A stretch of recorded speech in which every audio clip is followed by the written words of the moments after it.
Hey everyone, in today's video we're going to be solving the problem Jump Game 2 on Leetcode.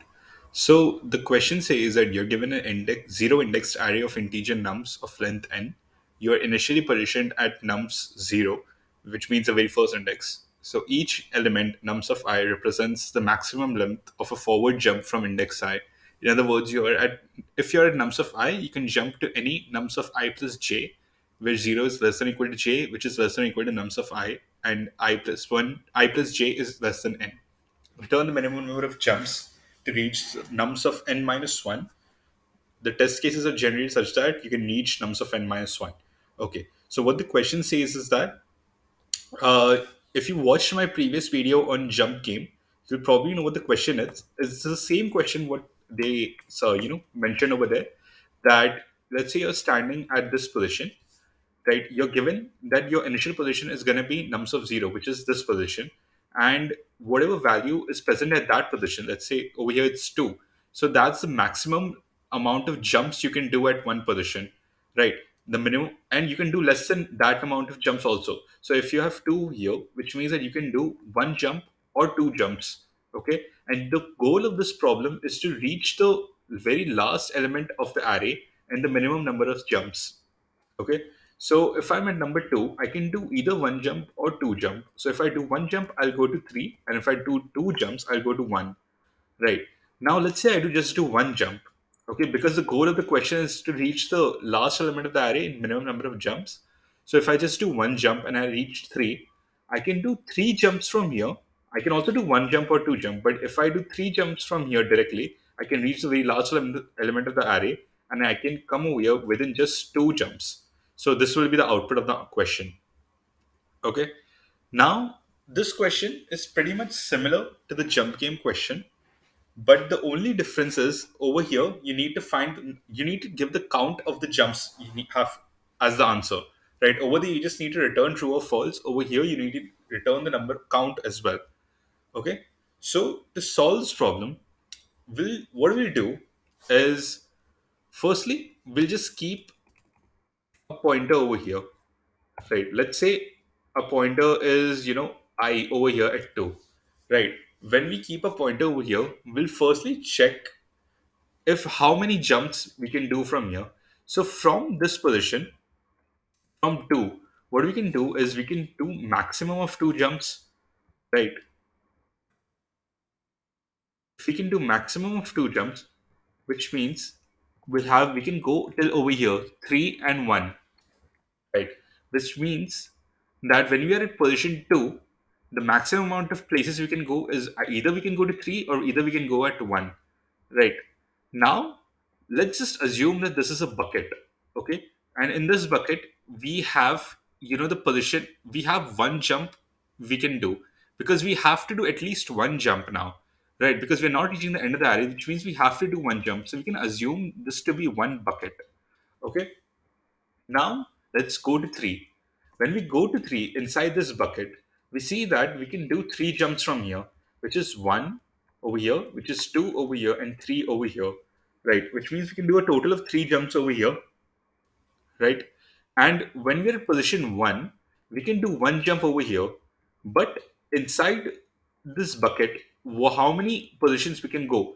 Total of this bucket, what we can go is over till here, right, because of 3, because 3 can reach the very last element of the array.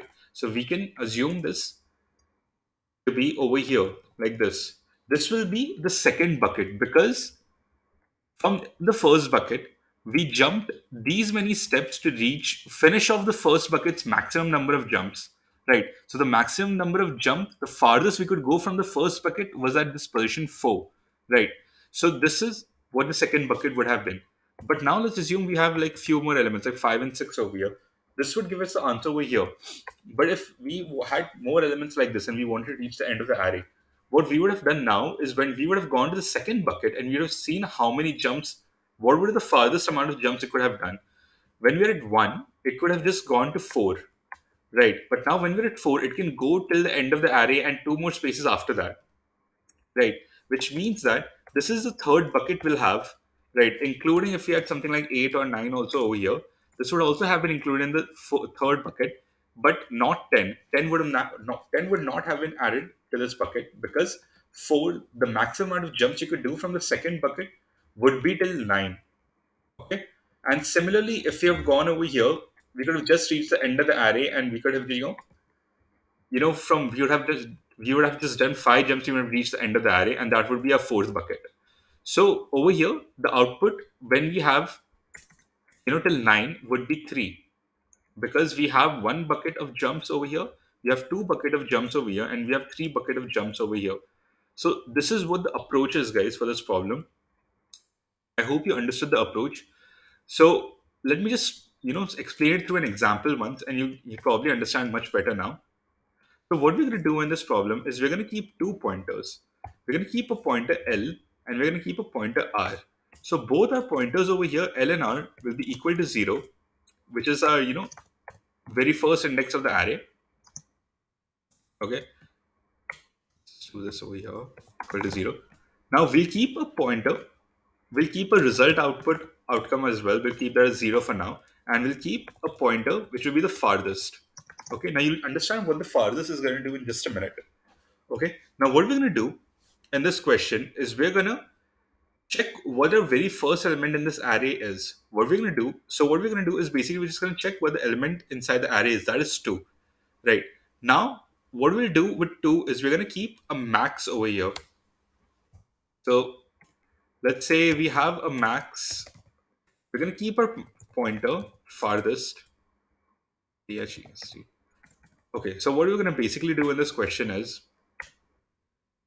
okay, what the basic premise of this question is, firstly, we're going to loop through the whole thing while r is less than or equal to length of nums minus 1.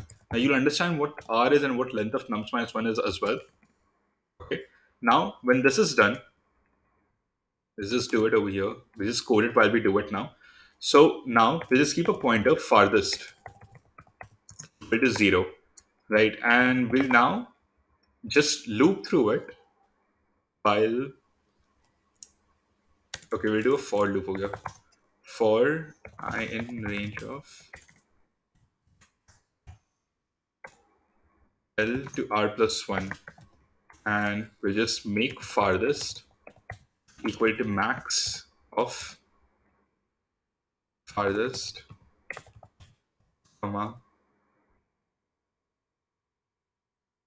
I plus nums of I. Okay. And we'll just make L equal to 1, L equal to R plus 1, and R equal to farthest. And we'll make res equal to 1, and we'll just in the end return res. Okay, so since we coded this out, let me just explain you what's happening over here now very fast. Okay, so initially we'll keep our two pointers L and R equal to 0 over here, and we'll keep our res equal to 0, which will be the final output of the answer. Now we need to loop through the array until R is less than length of nums minus 1. Okay. Now what L and R are going to be over here, L and R are basically just going to represent the minimum and most minimum and the most maximum element of the bucket. Okay. So in the first case, we had a bucket of two elements, right? So because we could have just taken 2 jumps, maximum 2 jumps. So we had a bucket of two elements over here. Okay. Now when we had a bucket of these two elements, L is going to be over here and R is going to be over here, which is going to represent the most minimum and most maximum element of the bucket. Now, from bucket 1, okay, we're going to check when we finish our bucket 1's iteration over here in this for loop, our bucket 2 will basically just be r plus 1, which is this. L will be r plus 1, and r would have been 4 over here, because this is the maximum you could have gone from bucket 1 to bucket 2. Okay, so this is what L and R are. It's just it represents the most minimum and the most maximum element of the bucket. Okay, so now what's going to happen over here is we're going to check until we reach the very end of the array, and we're going to make our farthest a pointer equal to 0. Right now, our farthest is at 0 because we're starting the question, right? Now, what we're going to do is we're going to check in the range of L and R plus 1. So we're going to check in this range from 0 to 1. So we're going to just check the very first element over here, and we're going to check what the farthest is. Over here, farthest is 0. And Currently farthest is 0 and I plus nums of I, which means index, which is your 0, plus 2, which means this is the maximum this index, we could have jumped to, which is over here, this point, right? We'll just make our farthest equal to that, RTC equal to 2 over here, right? Now, when we make farthest equal to 2, we'll also make L equal to R plus 1. Now, our L will be over here and R will be equal to farthest. So it's going to be here and R will be equal to farthest. So L will be 1 and R will be equal to our farthest, which is 2. Okay, and our res is plus equal to 1 because this is signifying how many jumps we have to do. So this is basically just signifying how many buckets we are having. So this will be the very first bucket with the very least element of one of the very first index 1, and the very the largest jump it could have done, that is still index 2. Now we're going to check for the second case, right? Since we're still not at the end of the array, now we're going to make our farthest equal to 0 again. Okay, and we're going to check in the range of L to R plus 1, which is in this range. Okay, and we'll check these two elements in the loop now. Now, when we check these two elements, we're going to check what farthest is. Now, farthest is equal to max of farthest. Now, currently, farthest again is 0. Now, it's going to be from I to nums of I. And we're looping at this position now. So, I is index 1, and your nums of I is 3. So, 1 plus 3 is 4. So, it could have jumped to index 4 from this point. So, it'll be 3, 2, 3, and 4. So, it could have jumped max till this position. Right. So, now currently my farthest is going to be 4.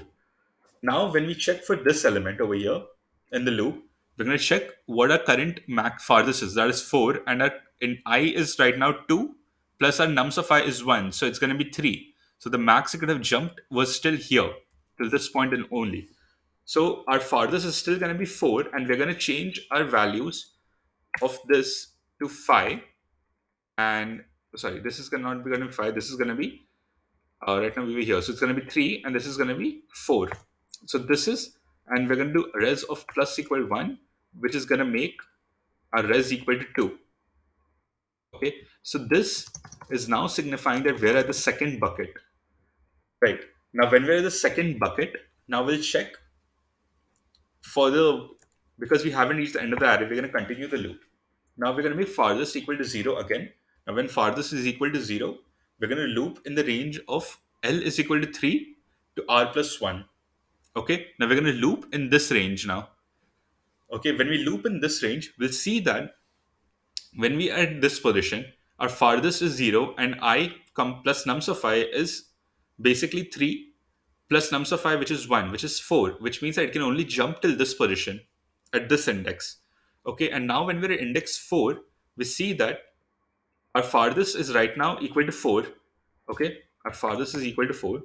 And when we're at this position, we see that we're going to do 4 plus 4 equal to 8, which means that our current farthest is 4 is lesser than the farthest we're going to get, which is 8. So we're going to just update that. Now, when we update that, we're going to make our L equal to 5 and our R equal to farthest, which is 8. Right, and we're just going to increment our res equal to 3. And when we increment our res equal to 3, we see that R is now not less than length of nums minus 1. This is going to be here, and this is going to be somewhere over here. Okay, so our R is now greater than nums of length of nums minus 1, which means that it's out of the array, which means we can just stop the loop and we can return res. And when we return res, we see that we get an answer of 3, which is actually going to be the answer, because that's the number of buckets or minimum number of jumps we need to do to reach the end of the array. Okay, so the time complexity for this code is going to be O of n. And yeah, it's actually just like a BFSE approach to a greedy solution. So yeah, let's just run the code. Yeah, and let's submit it.